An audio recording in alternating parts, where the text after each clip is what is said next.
जय श्री कृष्ण भक्तों मैं कैलाश पंडित सुपुत्र परम आदरणीय गुरुवर ज्योतिषाचार्य भागवत कथा वाचक पंडित सोहनलाल शर्मा जी, मैं गुरु जी के आदेश से तथा भगवान परशुराम जी के आशीर्वाद से आज भगवान विष्णु के छठे अवतार भगवान श्री कृष्ण के द्वारा अपने सखा पार्थ को अर्जुन को दिए गए श्रीमद् भगवत गीता के ज्ञान के सार को आप सभी को सुनाने के लिए यहाँ उपस्थित हुआ हूँ।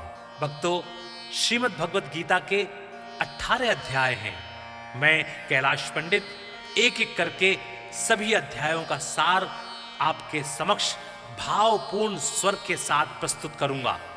मैं गीता सार को आरंभ करूं उससे पूर्व कृपया आप सभी हमारे इस चैनल को अधिक से अधिक संख्या में शेयर करके सब्सक्राइब कराएं, जिससे सभी सनातन धर्म प्रेमियों के पास ये गीता सार पहुंच जाए और उन्हें धर्म लाभ प्राप्त हो, उनका कल्याण हो। तो बोलिए भगवान श्री कृष्ण की जय।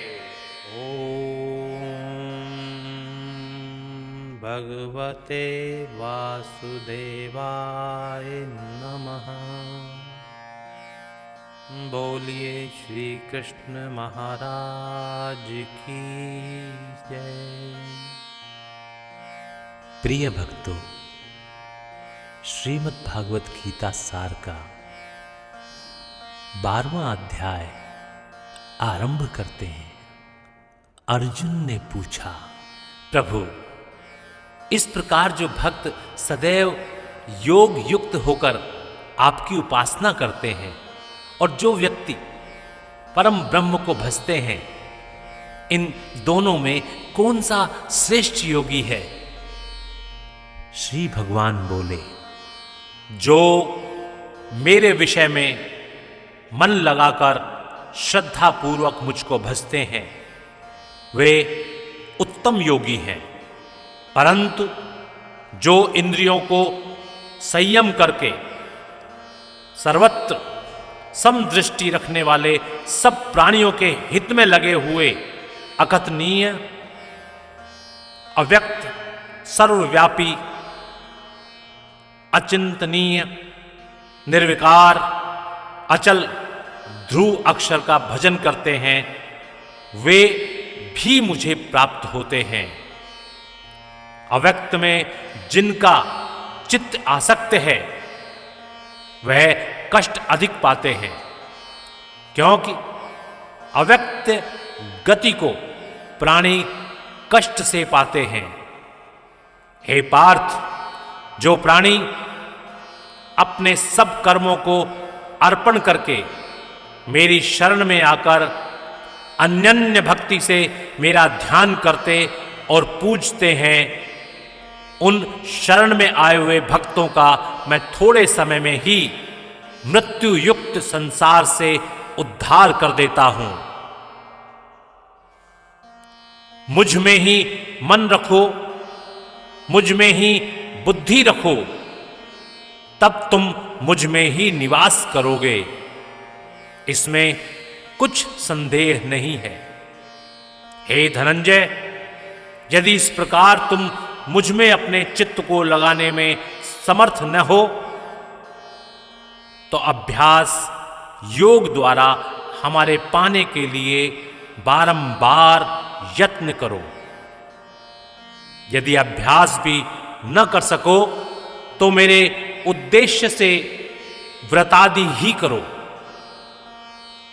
यदि मेरे लिए तुम कर्म करोगे तो तुम्हें मुक्ति प्राप्त होगी, और यदि ऐसा भी न कर सको तो मन को रोककर अनन्य भाव से मेरी शरण में आओ और फल की आशा छोड़कर कर्म करो, क्योंकि अभ्यास से ज्ञान उत्तम है।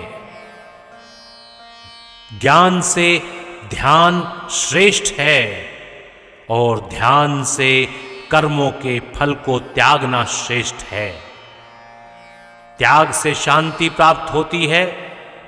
जो किसी से द्वेष नहीं करता, सबका मित्र है, दयाधारी है, ममता और अहंकार जिसमें नहीं है, सुख दुख को जो समान जानता है, क्षमावान है, संतोषी है, स्थिर चित्त इंद्रियों को वश में रखता है, दृढ़ निश्चयवान है, मुझ में अपने मन और बुद्धि को लगाए हुए है, ऐसा मेरा भक्त मुझको प्रिय है, जिसे न लोगों का भय है, जो न लोगों से डरता है, ऐसा जो हर्ष ईर्ष्या दुष्टों से भय और विषाद से रहित है, वह मेरा प्रिय है।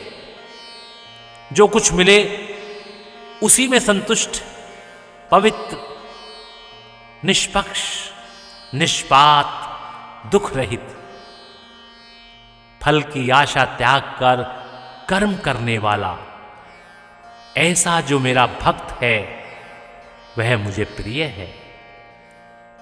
जो लाभ से प्रसन्न न हो, किसी से द्वेष ना करे, इष्ट पदार्थ के नष्ट होने से दुखी ना हो, किसी वस्तु की इच्छा ना करे, शुभ तथा अशुभ दोनों का त्यागी हो, वह भक्त मेरा परम प्रिय है। जिसको शत्रु और मित्र, मान और अपमान, सर्दी और गर्मी, सुख और दुख समान है, और जो वासना से रहित है, जो निंदा और स्तुति को समान जानता है, जितना जो मिले उसी पर संतोषी, जो यह नहीं समझता कि यह मेरा घर है, जो महिमान है वह मेरा प्यारा है, पर जो मुझ में श्रद्धा करके और मुझे मानकर इस अमृत के समान कल्याणकारक धर्म का आचरण मेरे उपदेशानुसार करते हैं, वे मुझको अत्यंत प्रिय हैं। बोलिए श्री कृष्ण भगवान की जय। भक्तों, इति श्री श्रीमद् भागवत गीता सार 12वां अध्याय। हरे नमः। बोलिए श्री कृष्ण भगवान की जय। ओम नमो भगवते वासुदेवाय। नमः नमः नमः।